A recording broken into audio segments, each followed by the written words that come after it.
It's clear that the success of any wrestling match depends entirely on the opponents in the ring, but when ego, grudges, or personal beef take over mid-match, chaos is unavoidable. With that in mind, let's look at real moments when WWE wrestlers went out of their way to sabotage their own matches. Fans occasionally enjoy the complete dominance of a well-executed squash match. Just think of Brock Lesnar versus Goldberg at Survivor Series, a clash that lasted less than 2 minutes yet remains one of the most talked about matches of the last decade. These moments work because both opponents are fully coordinated, but history has also proven that a single performer can completely throw the script out the window. Nothing showed this better than WrestleMania 12, after the Ultimate Warrior returned to WWE in 1996 following a 4-year absence. Vince McMahon wanted to bring him back as the unstoppable force he had been in the late 80s, and the job of making him look strong was given to a 26-year-old Hunter Hearst Helmsley. The original plan was for Helmsley to get some offense in while Warrior still looked dominant in the end,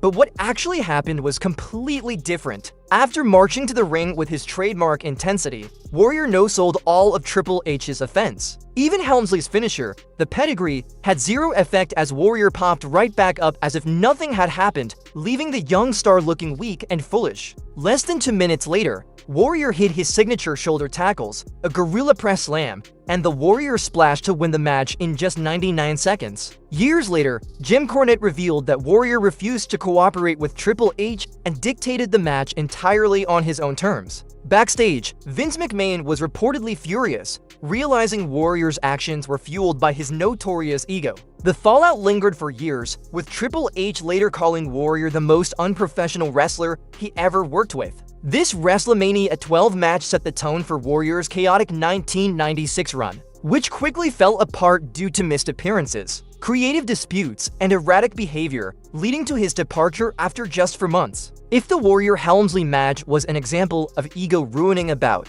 then Brock Lesnar versus Dean Ambrose was a case of indifference killing one. Their no-holds-barred street fight at WrestleMania 30 had been hyped for weeks, with Ambrose promoting it as an all-out war and even receiving weapons from hardcore legends Mick Foley and Terry Funk to use against Lesnar. But when the bell rang, none of that played out. The match fell flat because Lesnar clearly wasn't interested in putting in the effort. He refused to sell for Ambrose, had no interest in the brutal back and forth that was promised, and instead treated the whole thing like a light workout. After a series of suplexes, a few scattered chair shots, and almost no suspense, Lesnar ended the match with an F5 on a pile of chairs, leaving fans disappointed and underwhelmed.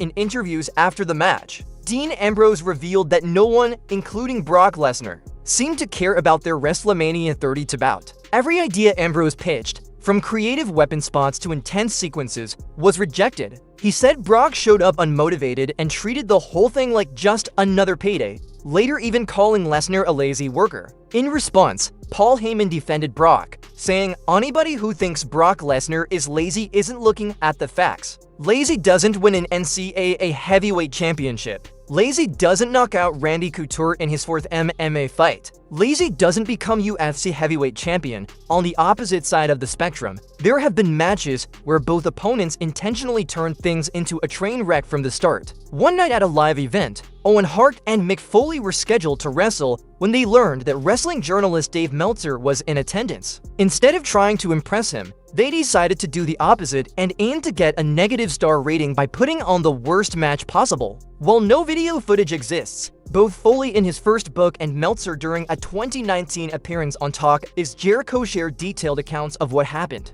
The match quickly turned into a parody, with Owen and Foley overselling every move and acting like even the simplest spots were devastating. At one point, they started using giant bags of popcorn as weapons. Meltzer recalled, "I didn't know they were doing this, but they were hitting each other with bags of popcorn and selling it like it was the most painful thing ever. It was absurd, but the crowd loved it to make it even more ridiculous." Stone Cold Steve Austin was the special enforcer at ringside, and Foley wrote that Austin was laughing so hard he had to bury his face in his arms to hide it. When they got to the back, Austin reportedly told them it was the worst match he had ever seen. Ironically, despite their best efforts, Owen and Foley failed at their goal because Meltzer later explained that the match wasn't bad in the traditional sense, it was just pure comedy done by two very talented wrestlers. Speaking of talent, Bret Hart's reputation as one of the greatest technical wrestlers of all time is legendary, but it also came with complicated relationships with his peers.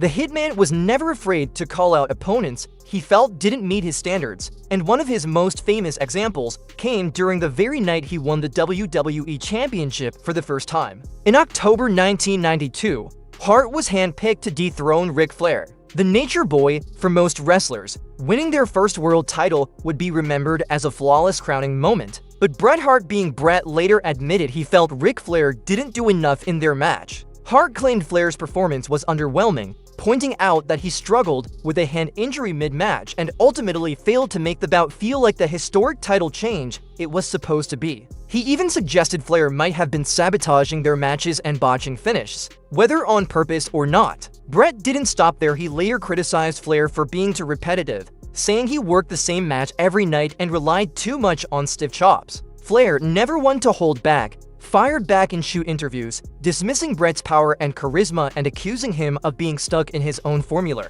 What followed was years of public jabs, with both legends questioning each other's legacy. To be fair, Flair has admitted he wasn't at his best that night, citing personal struggles at the time. In hindsight, even when two of the greatest wrestlers of all time share a ring, the result isn't always magic, it can just be pure conflict. When Brock Lesnar returned to WWE in 2012 after 8 years away, it was a massive moment. His first feud with John Cena was meant to re-establish him an unstoppable beast, and their clash at Extreme Rules delivered exactly that. Within the opening minute, Cena was legitimately busted open, and the rest of the bout played out like a UFC-inspired beatdown. For most of the match, it looked like Cena was being mauled, which was exactly Lesnar's vision to make his comeback feel like a statement and prove he was operating on an entirely different level. However, things didn't end the way Brock wanted. In the closing moments, Cena made a dramatic comeback, used his steel chain as a weapon, and hit an attitude adjustment on the steel steps to score a shocking win. Behind the scenes, reports from Mike Johnson and others claimed Brock had a full-blown tantrum after the match.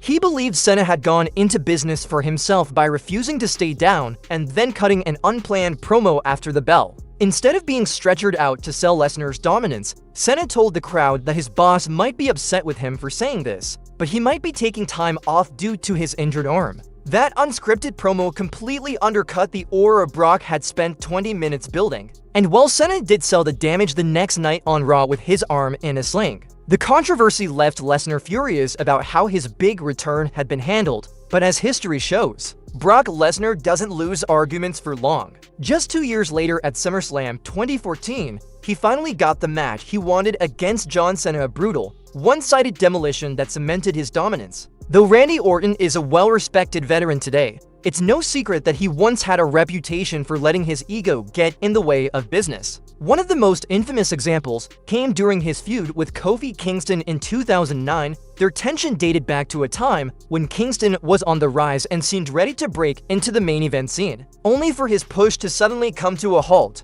The incident that derailed his momentum happened on an episode of Raw during a triple threat match with Kingston, Cena, and Orton. Near the end, Kofi was supposed to take a punt kick from Orton, but he seemingly forgot the planned finish and kept getting back up after being knocked down, thinking the ending involved an RKO instead. Frustrated by the mix-up, Orton hit him with a vicious RKO and shouted "stupid," loud enough for cameras to pick up. Even though Orton technically won the match, his outburst exposed his temper and drained the bout of its drama. As one of the most influential stars at the time, Orton allegedly played a part in halting Kingston's push. In the following weeks, Kofi's TV time was cut, and he was booked to lose more often, killing the momentum he had built just as he was on the cusp of main event status. For years, both Kingston and Orton were said to hold resentment toward each other, with Kofi believing Orton's actions cost him valuable years of his career. And this wasn't the only time Orton's temper changed the course of someone's career.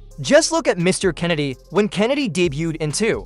If there's one match that perfectly showed how a squash can go completely off the rails when it drags on too long, it was Bret Hart versus Vince McMahon at WrestleMania at 26. This match was billed as the ultimate payoff to over a decade of bad blood stemming from the infamous Montreal Screwjob. when Vince McMahon double-crossed Bret in front of the entire world. That betrayal poisoned their relationship for years, and fans were expecting a short, satisfying showdown where Bret finally got his revenge. Instead, what they got was an overly long, overbooked spectacle. Vince tried stacking the deck by involving the Hart family, only for them to turn on him and side with Bret. From there, the match turned into a slow and methodical beating that lacked any real drama or emotional closure. Bret, still dealing with health issues after his stroke and unwilling to risk serious injury, refused to take bumps or sell for Vince. The entire bout became a one-sided assault, with Bret repeatedly hitting Vince with chair shots in a sequence that dragged on awkwardly and tested the crowd's patience. Many fans and critics still consider it one of the weakest WrestleMania matches ever. Bret didn't seem concerned about putting on a compelling performance, he just wanted to make Vince suffer. And it showed during the mid-1990s. WCW was riding high as the biggest wrestling company in the world. The New World Order storyline, led by Hulk Hogan, Kevin Nash, and Scott Hall, had completely revolutionized the wrestling business. The NWO angle made WCW a cultural phenomenon and allowed the company to beat WWE in the ratings for an unprecedented 83 consecutive weeks. But by early 1999, cracks in WCW's dominance were starting to show. The NWO angle had become oversaturated, storylines had grown repetitive, and questionable booking decisions were beginning to turn fans away. Still, there were a few reasons to stay invested, one of them being the much-anticipated clash between Kevin Nash and Hulk Hogan. It was hyped as a battle for supremacy, and fans packed the Georgia Dome expecting an intense main event. Instead, what they got went down in wrestling infamy.